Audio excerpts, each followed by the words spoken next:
إن الحمد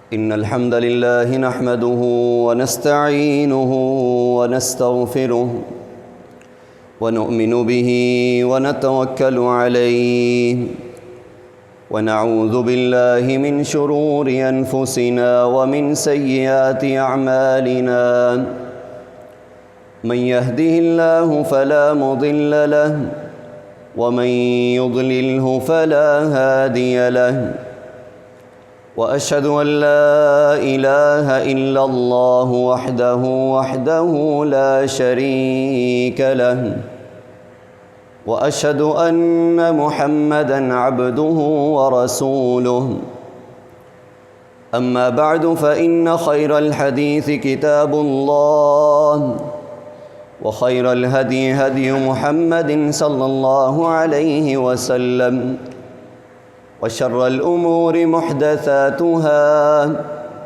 وكل محدثة بدعة وكل بدعة ضلالة وكل ضلالة في النار أما بعد فأعوذ بالله من الشيطان الرجيم بسم الله الرحمن الرحيم يا أيها الذين آمنوا اتقوا الله حق تقاته ولا تموتن إلا وأنتم مسلمون يا أيها الناس اتقوا ربكم الذي خلقكم من نفس واحدة وخلق منها زوجها وبث منهما رجالا كثيرا ونساء واتقوا الله الذي تساءلون به والأرحام إن الله كان عليكم رقيبا وقال تعالى في مقام آخر إن في خلق السماوات والأرض واختلاف الليل والنهار لآيات لأولي الألباب الذين يذكرون الله قياما وقعودا وعلى جنوبهم ويتفكرون في خلق السماوات والأرض ربنا ما خلقت هذا باطلا سبحانك فقنا عذاب النار.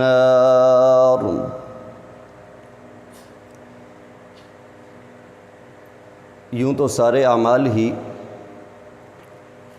مالک العلام کو بڑے محبوب ہیں،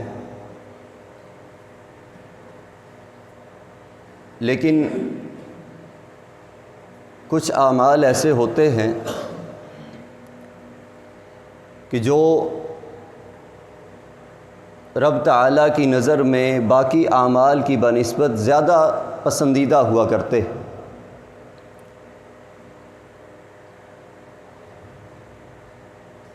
اور انہی اعمال میں سے ایک عمل اپنے آرام سکون کو چھوڑ کے جب بندہ رب کے سامنے کھڑا ہونے کو تیار ہوتا ہے، پھر رکوع و سجود، طویل قیام، تو رب تعالیٰ کو یہ ادا بڑی پسند آتی ہے، اور پھر اس کی رحمت اور اس کا کرم بندے کو ہر طرف سے گھیر لیتا ہے۔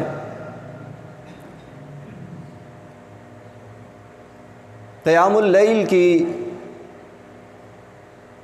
مختلف حالتیں ہیں۔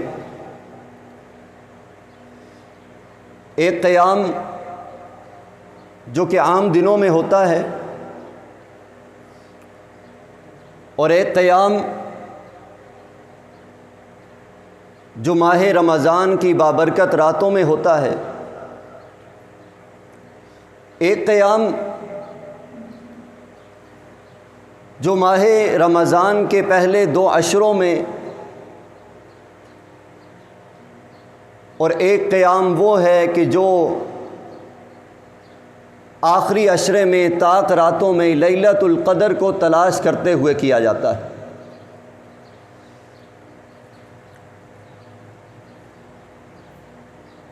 یوں تو یہ سارے کے سارے اوقات رب کے سامنے کھڑے ہونے کے ہیں، لیکن اللہ کو سب سے زیادہ محبوب وہ وقت ہے کہ جو آخری پہر ہو، مہینہ رمضان کا ہو، قدر کی رات بھی نصیب ہو رہی ہو، اور بندہ رب کے سامنے گڑ گڑا کے آہوزاریاں کر کے دعائیں کر رہا ہو، اللہم انک عفو تحب العفو فاعف عنی، تو یہ ادا رب کو بڑی پسند آتی ہے، کیونکہ رب نے یہ دعا کرنے کا خود کہا۔ نبی کریم علیہ الصلوۃ والسلام کی زبان رسالت سے جو بات نکلتی ہے وہ اللہ کی مرضی سے نکلا کرتی۔ اور ایک بات میں ضرور کہوں گا، قیام اللیل کا لطف اور مزہ، اس کی لذت کیا ہے، یہ ہر بندے کی سمجھ میں نہیں آ سکتا۔ قیام اللیل کی لذت کیا ہے، یہ اسی کو سمجھ آتی ہے کہ جسے رب کے سامنے کھڑا ہوئے بغیر نیند نہ آئے، جو سوئے تو اسے انتظار ہو کہ وہ پہر کب آئے گا کہ میرا مالک، میرا خالق آسمان دنیا پر جلوہ گر ہوگا اور میرے آنسو ہوں گے، میرے ہاتھ اٹھے ہوں گے، دامن پھیلا ہوگا، میری آہوزاریاں ہوں گی، میری دعائیں ہوں گی، پھر میں اور رب باہم ملاقات کریں گے۔ میرا رب مجھ سے کہے گا مانگ جو مانگتا ہے، میں طلب کروں گا، مانگوں گا، وہ عطا کرتا جائے گا۔ اس کی لذت وہی سمجھ سکتا ہے، اور کسی کو آپ شاید ساری زندگی سمجھاتے رہیں اسے نہ سمجھ آئے، لیکن ایک بات حتمی ہے کہ جسے ایک مرتبہ یہ عادت پڑ گئی کہ رات کو قیام اللیل کے لیے وہ رب کے سامنے کھڑا ہونے کا عادی بن گیا، اسے پھر سمجھانے کی ضرورت نہیں پڑتی۔ اور دوسری بات، قیام اللیل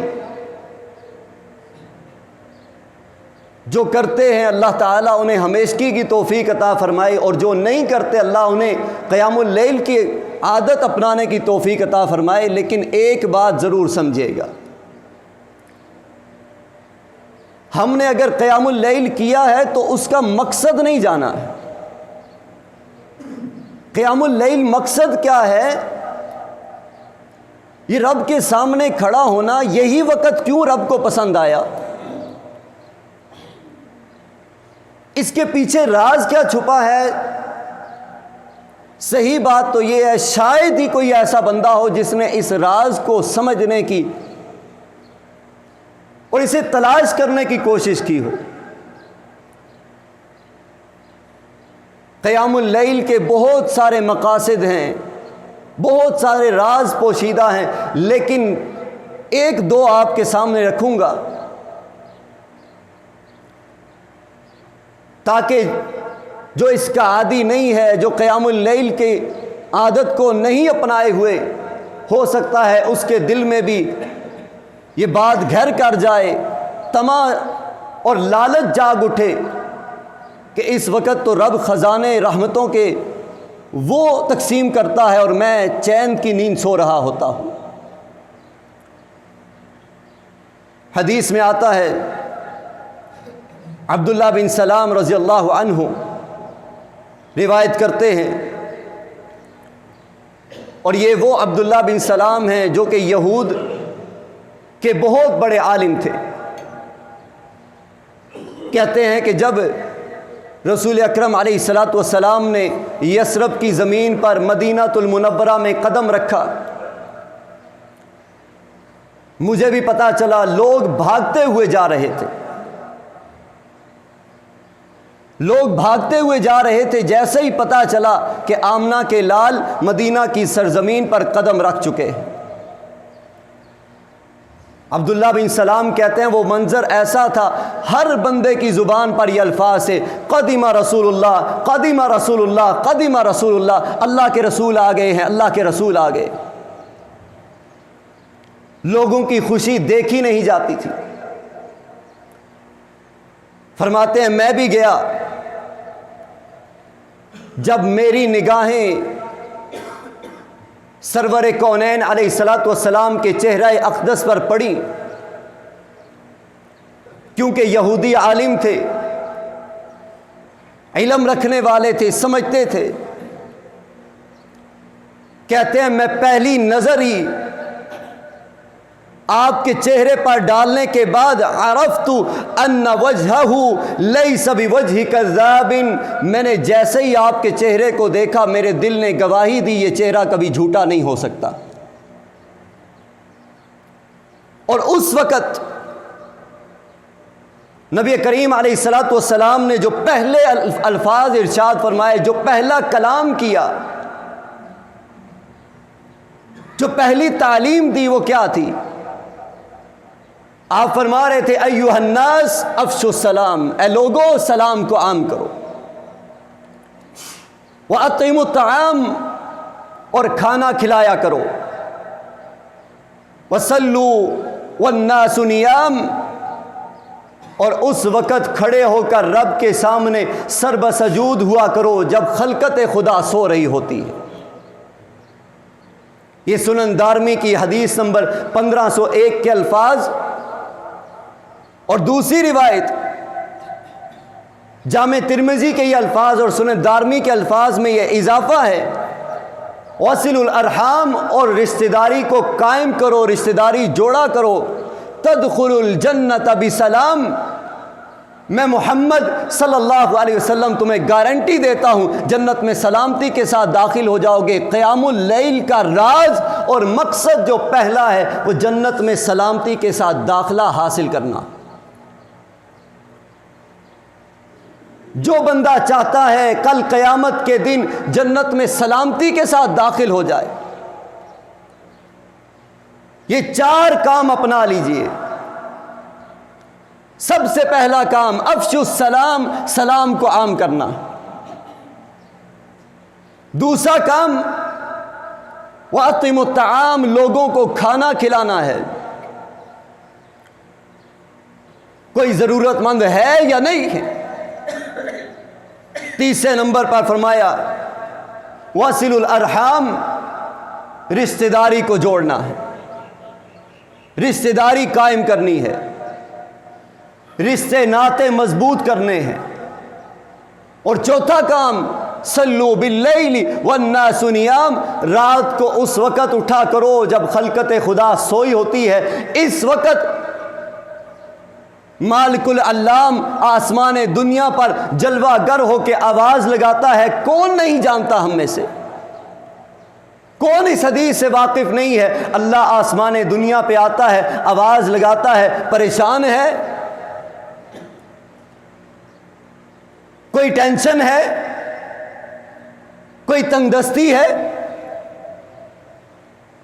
جو معاملہ بھی ہے لے کے میرے سامنے آ، رزق کی کمی ہے، مہنگائی کا رونا ہے، جو کچھ بھی ہے میرے سامنے آ کے بیان کر، میں اس وقت تیرے لیے آیا ہوں۔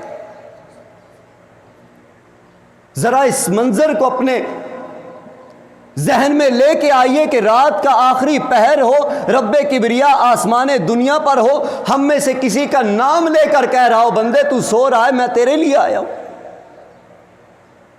تجھے جس چیز کی ضرورت ہے دینے کے لیے آیا ہوں، تو مانگنے کے لیے کیوں نہیں آتا؟ یہ قیام اللیل کا راز ہے، قیام اللیل کا مقصد ہے، جسے شاید ہم میں سے اکثریت آج تک سمجھ نہیں پائی ہے۔ اگر سمجھ گئے ہوتے تو واللہ العظیم اگر یہ بات ہماری سمجھ میں آ گئی ہوتی تو کوئی بندہ بھی قیام اللیل چھوڑنے کو تیار نہ ہوتا۔ صرف رمضان میں تراویح کا اہتمام کرنے والا نہ ہوتا، رمضان کے علاوہ بھی اس کی تڑپ ہوتی کہ رات کو اپنے رب سے چند باتیں کر لوں، رات کو رب سے چند باتیں کر لوں، کچھ باتیں منوا لوں۔ اور یہ وقت تو منوانے والا ہی ہے، جب رب آئے خود عطا کرنے کے لیے، بندہ مانگے تو ملے گا نہیں۔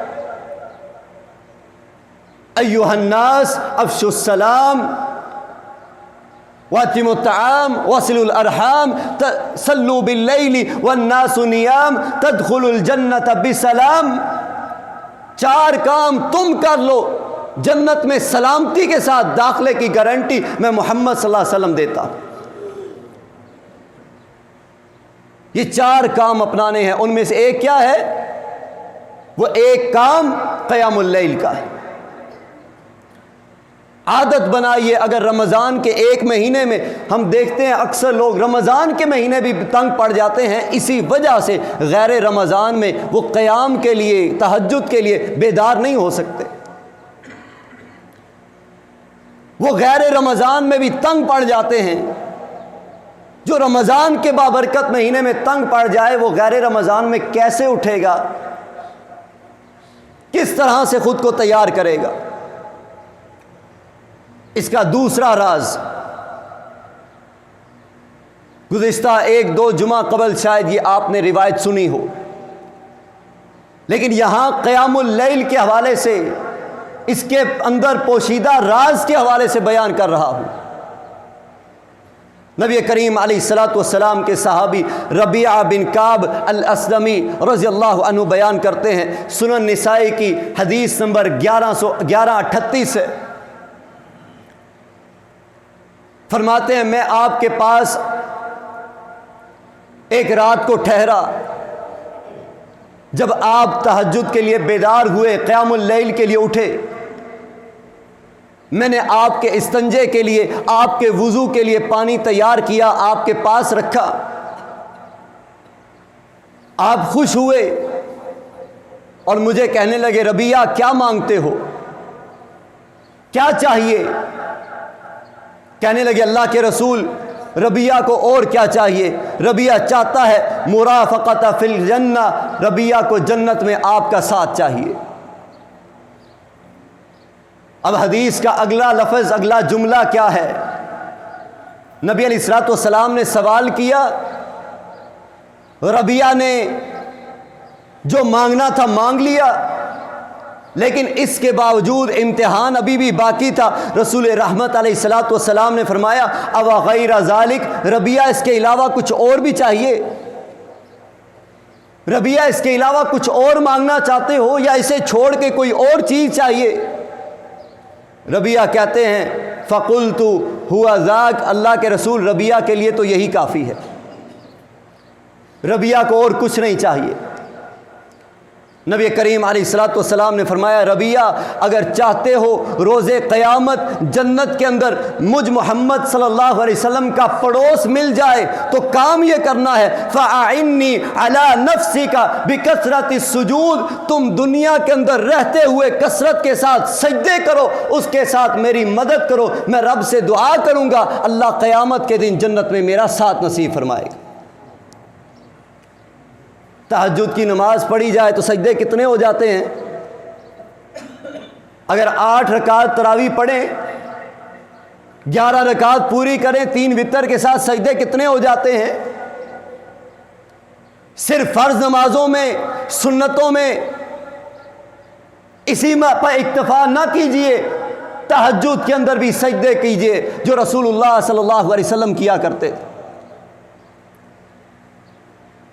یہ قیام اللیل کے اندر پوشیدہ دوسرا راز ہے، یہ اس کا دوسرا مقصد ہے۔ کون بندہ ہے یہاں پہ یا سننے والا کوئی بھی مرد و خواتین میں سے جس سے یہ سوال کیا جائے جنت میں محمد عربی کا ساتھ چاہتے ہو کہ نہیں؟ کوئی ایک بندہ بھی ایسا ہے جو کہے مجھے نہیں چاہیے؟ ہر بندہ کہے گا کل قیامت کے دن پہلی بار جنت میں سلامتی کے ساتھ داخل ہو جاؤں. سلامتی کے ساتھ داخل ہونا کیا ہے؟ نہ حساب و کتاب ہو، اگر حساب ہو تو آسان ہو، آسان سے سوال کیے جائیں، آسان سا حساب و کتاب ہو، اس کے بعد جنت کا راستہ دکھا دیا جائے، اور جب جنت میں پہنچ جاؤں تو محمد عربی علیہ الصلوۃ والسلام کا پڑوس مل جائے، اس سے بڑی خوش نصیبی کیا ہوگی؟ اور ایک بات عرض کرنا چاہوں گا کہ جب قیام اللیل کے لیے خود کو تیار کرتے ہیں، کھڑے ہوتے ہیں، قیام میں کھڑے ہیں، تلاوت قرآن کر رہے ہیں یا سن رہے ہیں، رکوع میں جاتے ہیں، سجدے میں جاتے ہیں، یہ دو باتیں ذہن میں لے آئیں. اس سجدے کی وجہ سے ہو سکتا ہے رب جنت کا داخلہ سلامتی سے نصیب کر دے. اس سجدے کی وجہ سے ہو سکتا ہے، تصور کر کے دیکھیے، دماغ میں ذہن میں یہ بات آنے کی دیر ہے، اگلے سجدے کے لیے آپ تیار ہوں گے. پہلا سجدہ چھوٹا تھا، دوسرا سجدہ زیادہ لمبا ہونا چاہیے. کہ جس کے دل میں دماغ میں یہ بات آ جائے، ہو سکتا ہے یہی سجدہ کل قیامت کے دن محمد کریم صلی اللہ علیہ وسلم کا پڑوس آپ کا ساتھ جنت میں نصیب کر دے. پھر لذت بڑھے گی کہ نہیں بڑھے گی؟ پھر اور سجدے کرنے کا دل چاہے گا کہ نہیں چاہے گا؟ پھر ہر رات اٹھنے کا دل چاہے گا، پھر ہر رات قیام میں کھڑے ہونے کا دل چاہے گا، سجدے کرنے کا جی چاہے گا. پھر کون ہوگا جو قیام اللیل کو ترک کر دے گا؟ قرآن پکار پکار کے کہتا ہے قیام اللیل کے مناظر کو بیان کرتے ہوئے وَعِبَادُ الرَّحْمَنِ الَّذِينَ يَمْشُونَ عَلَى الْأَرْضِ هَوْنًا وَإِذَا خَاطَبَهُمُ الْجَاهِلُونَ قَالُوا سَلَامًا. اللہ عباد الرحمن کی صفات بیان کرتے ہوئے فرماتا ہے وَالَّذِينَ يَبِيتُونَ لِرَبِّهِمْ سُجَّدًا وَقِيَامًا، جن کی راتیں رب کے سامنے سجدے اور قیام میں گزرتی ہیں. عباد الرحمن تو یہ ہوا کرتے ہیں. اگر یوں سوال کریں رب کے بندے ہو تو ہر بندہ کہے گا ہاں میں رب کا بندہ نہیں ہوں تو کون ہے؟ میں ہوں رب کا بندہ.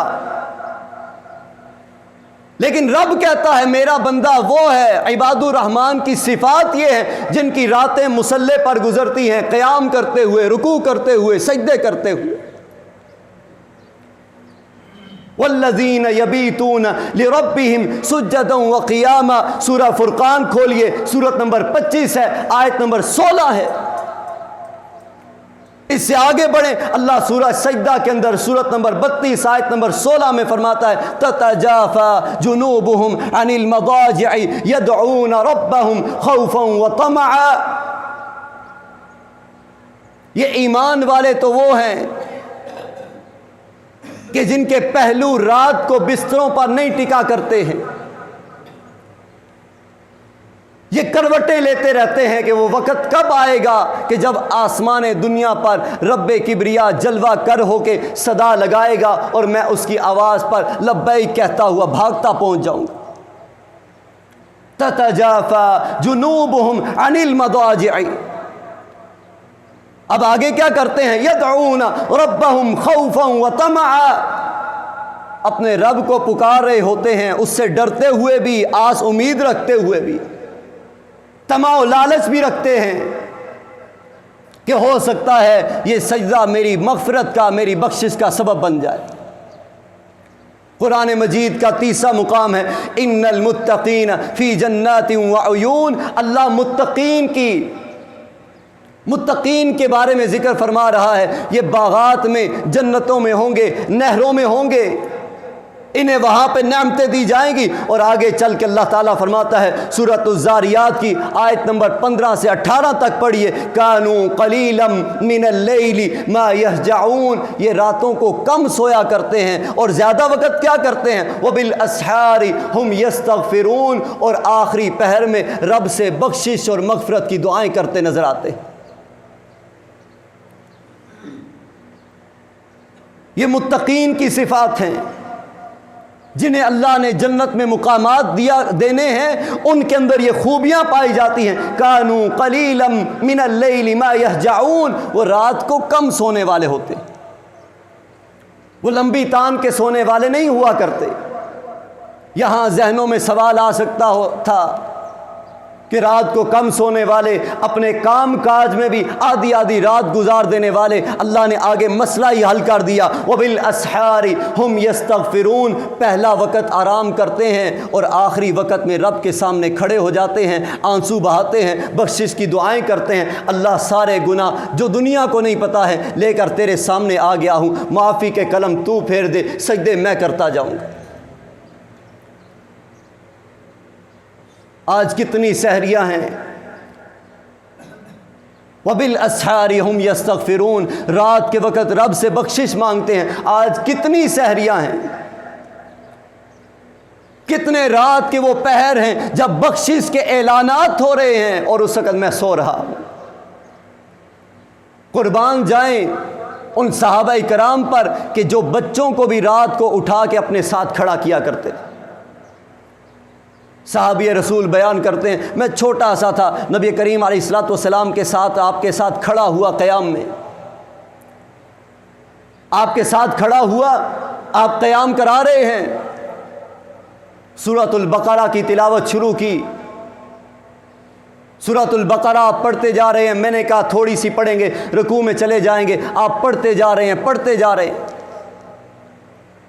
کہتے ہیں سورۃ البقرہ ختم ہو گئی، اور شاید ہی کوئی بندہ ایسا ہو جسے یہ نہ پتا ہو کہ سورۃ البقرہ کتنے پاروں پر مشتمل ہے۔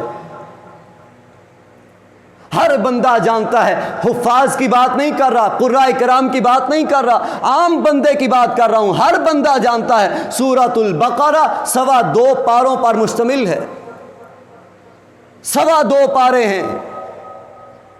نبی کریم علیہ الصلوۃ والسلام پڑھتے جا رہے ہیں اور ساتھ ایک چھوٹا بچہ کھڑا ہے، قیام اللیل ہے، کہتے ہیں سورۃ البقرہ ختم ہوئی، میں نے کہا ابھی رکوع میں جائیں گے، نبی کریم علیہ الصلوۃ والسلام نے سورہ آل عمران کا آغاز کر دیا، سورہ آل عمران مکمل ہوئی، میں نے کہا ابھی رکوع میں جائیں گے، آپ علیہ الصلوۃ والسلام اگلی سورت پر چلے گئے، ایک رکعت کے اندر جہاں پر 2.25 پارے پڑھ دیے جائیں اور ساتھ چھوٹا معصوم بچہ کھڑا ہو، اس قیام اللیل کی لذت کو میں اور آپ ابھی تک شاید نہیں سمجھ پائے۔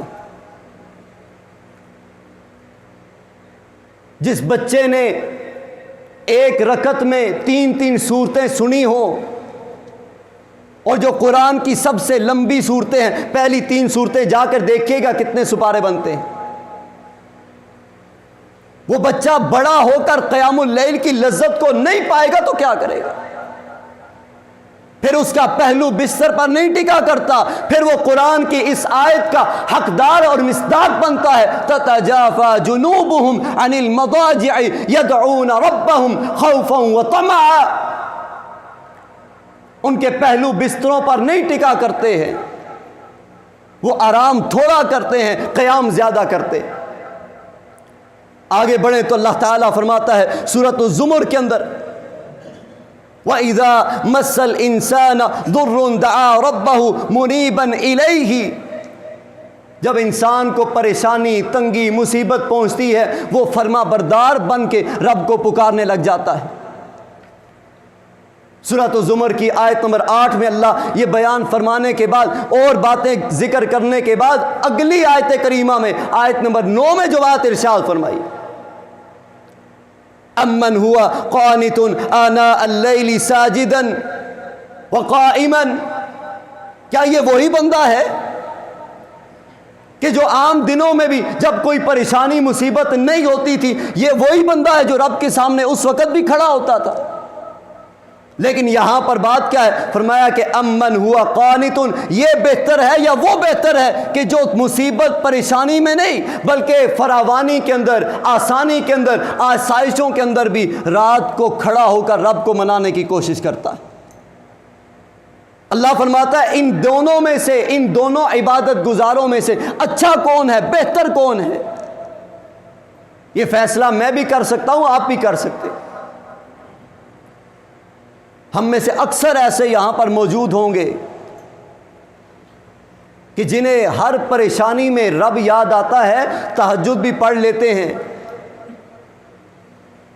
لیکن جب کوئی تنگی نہیں ہوتی، کوئی ٹینشن نہیں ہوتی ہے، اس وقت انہیں تہجد کا معنی بھی نہیں پتا ہوتا۔ اور یہ میری بات نہیں ہے، سورۃ الزمر جا کے پڑھیے گا، آیت نمبر 8 اور 9 دونوں کا مطالعہ کریں۔ اپنی بات نہیں کر رہا، رب کے قرآن کی بات کر رہا ہوں اور رب کا کلام بیان کر رہا ہوں، رب کے الفاظ ہیں۔ اللہ خود فرما رہا ہے ان دونوں میں سے بہتر کون ہے؟ وہ شخص کہ جب پریشانی میں پھنسا تو پتہ چلتا تھا اس سے بڑا رب کا فرما بردار ہی کوئی نہیں، جیسے ہی پریشانی سے نکلا رب کو بھلا بیٹھا۔ اور یہ بندہ وہ ہے جو پریشانی میں ہے یا فراوانی میں، ہر حال میں رات کو رب کے سامنے کھڑا ہو کر التجائیں کرتا ہے، اللہ آج خوشی میں رکھا ہے کل پریشانی آ سکتی ہے، آج پریشانی میں رکھا ہے کل خوشی آ سکتی ہے، ہر وقت میں تیرے سامنے سجدہ کرنے کو تیار ہوں۔ اللہ یہ بات ارشاد فرما رہا ہے ان دونوں میں سے کون بہتر ہے؟ جواب آپ بھی جانتے ہیں، جواب ہر بندہ جانتا ہے۔ اس سے آگے بڑھیے تو ہمارے قیام اللیل میں ایک چیز جو رسول اللہ صلی اللہ علیہ وسلم کا قیام ہوا کرتا تھا وہ نظر نہیں آتی۔ آپ کا قیام کیا تھا؟ ابو ذر غفاری بیان کرتے ہیں رضی اللہ عنہ، کہتے ہیں رسول اللہ صلی اللہ علیہ وسلم نے ہمیں قیام کروایا، رمضان میں ایک رات قیام کرایا۔ سنن ابن ماجہ ہے حدیث نمبر 1327، آپ نے رات کا 1/3 حصہ ہمیں قیام کرایا۔ 1/3 حصہ کتنا ہے؟ آپ گھنٹوں پہ تقسیم کریں، رات کے 3 حصے کریں، ایک حصہ اس میں سے قیام آپ نے کرایا۔ ابو ذر غفاری فرماتے ہیں پھر ایک دن چھوڑ کے اگلے دن آپ نے پھر ہمیں قیام کرایا، جو تراویح ہم پڑھتے ہیں۔ ابو ذر غفاری بیان کرتے ہیں نبی کریم علیہ الصلوۃ والسلام نے اگلی رات آدھی رات تک ہمیں قیام کرایا، آدھی رات تک۔ اب یہاں پہ حدیث کا ایک حصہ میں یہاں پہ چھوڑ کر اگلے مرحلے کے لیے چھوڑ رہا ہوں، اس سے پہلے اگلے جملے پر آئیں۔ فرمایا کہ اگلی رات آئی، آپ نے پھر قیام کرایا، اور اس رات آپ نے اتنا طویل قیام کرایا، اتنا طویل قیام کرایا، ہمیں خوف ہوا ان یفوتنا الفلاح، کہ کہیں ہماری فلاح نہ فوت ہو جائے۔ قیلا، پوچھا گیا وما الفلاح، فلاح کیا تھی؟ قال السحور۔ ابو ذر غفاری کہتے ہیں رسول اللہ صلی اللہ علیہ وسلم نے اتنا لمبا قیام کروایا، اتنی لمبی نماز پڑھائی، ہمیں خوف ہوا کہ کہیں ہماری سحری نہ ضائع ہو جائے، ہم سحری نہ کر پائیں۔ سحری تک قیام کروایا۔ یہی ابو ذر غفاری رضی اللہ عنہ بیان کرتے ہیں، اسی حدیث کے الفاظ ہیں، آپ نے دوسرے دن جب قیام کروایا آدھی رات کا، تو ہم نے پوچھا، ہم نے کہا، خواہش ظاہر کی، کاش اللہ کے رسول آپ ہمیں پوری رات ہی قیام کراتے۔ ابو ذر غفاری کیا بیان کرتے ہیں؟ دوسرے دن دوسری رات آپ نے قیام کرایا آدھی رات کا، اس سے پچھلی رات کتنا تھا؟ 1/3، آدھے کا آدھا حصہ۔ اور ہمارے ہاں اگلے دن تھوڑی زیادہ ہو جائیں تو پھر کیا کہتے ہیں؟ کیا کہتے ہیں جی؟ اگلے دن زیادہ نماز ہو جائے، 2-4 منٹ 5 منٹ 10 منٹ لمبی ہو جائے، کیا کہتے ہیں؟ قاری صاحب کل تو جلدی چھوڑ دیتا سی نے، آج 5 منٹ وہ فالتو لائے نا۔ ایسا ہی ہوتا ہے نا جی، اگلے دن 5 منٹ ہمیں برداشت نہیں ہوتے، یہاں پہ آدھے سے بھی آدھا زیادہ حصہ کر کے نبی علیہ الصلوۃ والسلام نے قیام کرایا۔ ابو ذر غفاری کہتے ہیں ہم نے پھر بھی خواہش ظاہر کی، اللہ کے رسول کاش آپ ہمیں پوری رات قیام کراتے۔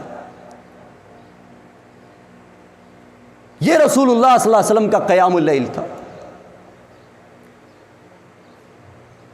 یہ قیام تھا آپ کا۔ اور اگر میں سورہ مائدہ کی اس آیت کی طرف آؤں، یہی صحابی ہیں، ابو ذر غفاری ہیں، سورہ مائدہ آیت نمبر 118، اس کی تفسیر جا کے پڑھیے گا۔ ابو ذر غفاری بیان کرتے ہیں ایک رات رسول اللہ صلی اللہ علیہ وسلم نے ایک آیت پڑھتے ہوئے پوری رات گزار دی، پوری رات ایک آیت پڑھتے ہوئے گزار دی۔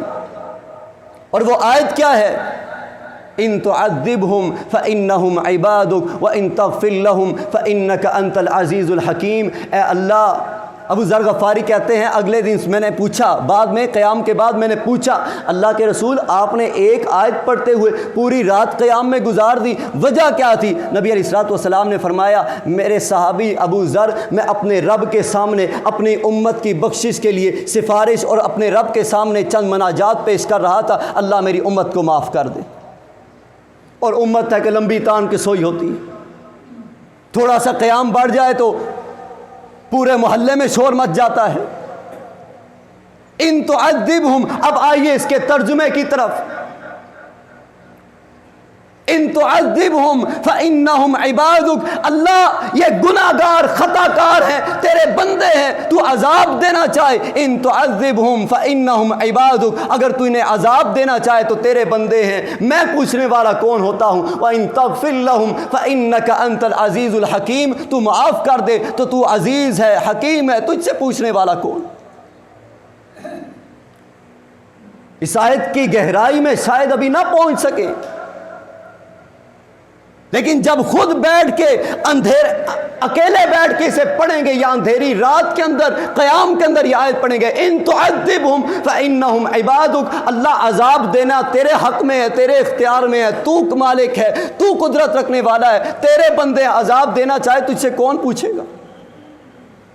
وَإِن تَغْفِرْ لَهُمْ، معاف کر دے تو تجھ سے کون پوچھے گا؟ تو غفور ہے، رحیم ہے، کریم ہے۔ میں نے جو آغاز میں بات کی تھی نا ابتدا میں، وہ ایسے نہیں کی تھی، قیام اللیل کی لذت ہر کوئی نہیں پا سکتا۔ یہ آیت کریمہ اگر پڑھ کے دیکھیں، ایک رات پوری رات قیام میں ایک ہی آیت پڑھتے رہیں، اگر صحیح طرح اس کا ترجمہ، اس کے معنی سمجھ آ رہے ہوں اور سامنے آ رہا ہو نظارہ کہ جہنم کی ہولناکیاں کیا ہیں، رب کا عذاب کیا ہے۔ ان تعذبہم فانہم عبادک وان تغفر لہم فانک انت العزیز الحکیم۔ امام کے ساتھ قیام کرتے ہوئے رسول اللہ صلی اللہ علیہ وسلم سے صحابی کہتے ہیں اللہ کے رسول ہماری خواہش ہے، ہمارا دل چاہتا تھا کاش آپ پوری رات قیام کراتے، آسانی اتنی بھی دی ہے، لیکن ساتھ دوسرے فضائل بھی، پوری رات قیام کرنے کا بھی نبی علیہ الصلوۃ والسلام نے اس پر بھی توجہ دلائی ہے۔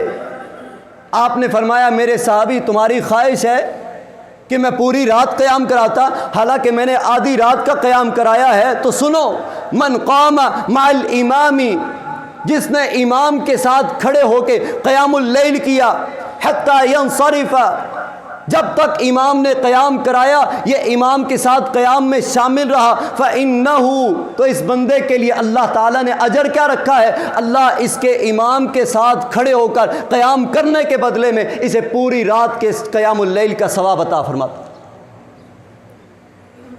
چاہے وہ 1 گھنٹے کا قیام ہے، 2 گھنٹوں کا قیام ہے، لیکن ثواب پوری رات کے قیام کا ثواب۔ یہاں پہ دیکھا جائے تو 2-4 باتیں ایسی کرنے لگا ہوں کہ شاید بعد میں میرے اوپر گرفت ہونے لگ جائے۔ یہاں پر دیکھا جائے تو ہمارا قیام، وہ اپنے قیام پر توجہ نہیں ہوتی ہے، دوسرے پر ہوتی ہے۔ میں تو 6 پڑھ چکا ہوں، اس نے پتہ نہیں کتنی پڑھی ہے، میری 8 پوری ہو گئی ہیں، ہم تو کھڑے رہے تھے، یہ پیچھے بیٹھا ہوا تھا۔ یہاں پہ باتیں یہ ہوتی ہیں، اور ویسے نہیں کر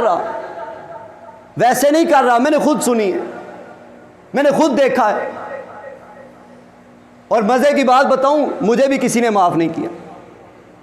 میں چلا گیا کہیں درس دینے کے لیے، چلے گئے، نماز پڑھی، چلے گئے درس دینے کے لیے، پیچھے باقاعدہ بات ہوئی، میں نے سنی بھی، مجھے کسی نے بتائی بھی، کہتے ہیں قاری صاحب قیام اللیل کی بڑی فضیلت بیان کرتے ہیں، تراویح کی، خود تو پڑھی کوئی نہیں، نکل گئے۔ کمال نہیں ہو گیا؟ صحابی نے قیام کیا ساری جماعت کے ساتھ، آپ کے اہل خانہ ہے، سب کھڑے ہوئے ہیں، سب نے نماز پڑھی ہے، قیام کیا ہے، ایک دوسرے کو نہیں دیکھا۔ ایک بندہ کہتا ہے اللہ کے رسول جی چاہتا تھا آپ پوری رات قیام کراتے۔ ہم سے 2-4، میں صحیح بات کروں، چودھری اسلم صاحب بیٹھے ہوئے ہیں، صرف منہ پر تعریف نہیں کر رہا،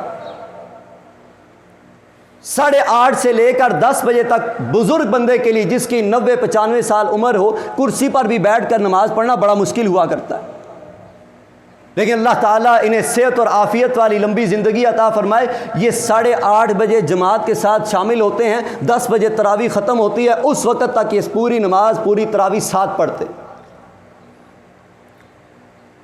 اور پیچھے نوجوان جنہوں نے پڑھنی کوئی نہیں ہے، 2 پڑھی جا کے لمبے لیٹ کے، اور انتظار کرتے ہیں کہ قاری صاحب کی ٹیون اب آخری آیت والی آئے نا، آخری آیت والی ٹیون جب آنے لگتی ہے، اتنے سمجھدار ہیں، یقین مانے اتنے سمجھدار ہیں، جب آخری آیت والی ٹیون آتی ہے نا کہ اب یہ آخری پڑھنے لگے ہیں اور ابھی رکوع میں چلے جائیں گے، پھر آدھی نیند پر ابھی اٹھ کے بھاگتا ہے اور آگے اللہ اکبر۔ میں نے کہا باتیں ایسی کریں، ہو سکتا ہے کوئی میرے اوپر پھر بھی گرفت کرے، پھر بھی کہے گا قاری صاحب نے ہماری کلاس ہی لگا دی، میں کسی کی کلاس لگانے کے لیے کھڑا نہیں ہوا، حقیقت بیان کرنے کے لیے کھڑا ہوں۔ پھر یہی حالت ہے، آپ کو کسی نے زبردستی نہیں کھڑا کرنا، اگر تھوڑی سی لمبی دعا ہونی ہے، آپ نہیں شامل ہونا چاہتے، آپ بیٹھے رہیں، وتر نہ ساتھ پڑھیں، اگر آپ کھڑے ہو گئے ہیں پڑھ لیا ہے تو اللہ کے لیے اس اجر کو ضائع نہ کریں۔ پیچھے جب سلام پھیر کر باہر نکلتے ہیں کہتے ہیں جی پہلے بتا دیتے لمبی دعا کرنی، ہم ساتھ کھڑے ہی نہ ہوتے، قربان جائیں جی آپ کے رمضان کے اوپر بھی۔ اور پھر نشانہ کون بنتا ہے؟